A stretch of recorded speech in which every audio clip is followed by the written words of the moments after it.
সোনারগাঁর শম্ভুপুরা ইউনিয়নের সাবেক প্রধানমন্ত্রী ও বিএনপি চেয়ারপারসন বেগম খালেদা জিয়ার দ্রুত সুস্থতা ও রোগমুক্তি কামনায় জনকল্যাণ সমিতির উদ্যোগে দোয়া মাহফিল অনুষ্ঠিত হয়েছে।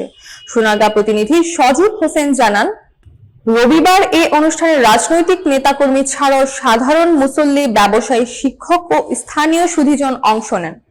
দোয়া মাহফিলে 7 গ্রামের ইমামগণ দেশনেত্রীর সুস্থতা কামনায় বিশেষ মোনাজাত পরিচালনা করেন। জনকল্যাণ সমিতির হলরুমে শান্ত ও গম্ভীর পরিবেশ বিরাজ করছিল।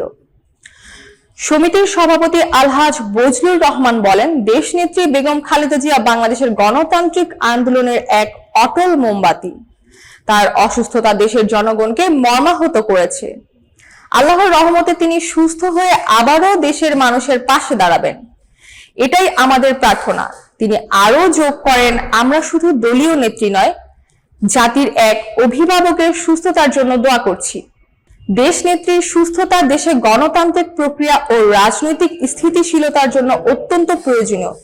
দোয়া মাহফিল শেষে দেশ ও জাতির শান্তি, সমৃদ্ধি, রাজনৈতিক স্থিতিশীলতা এবং সকল অসুস্থ নেতাকর্মীর আরোগ্য কামনা করে বিশেষ মোনাজাত করা হয়।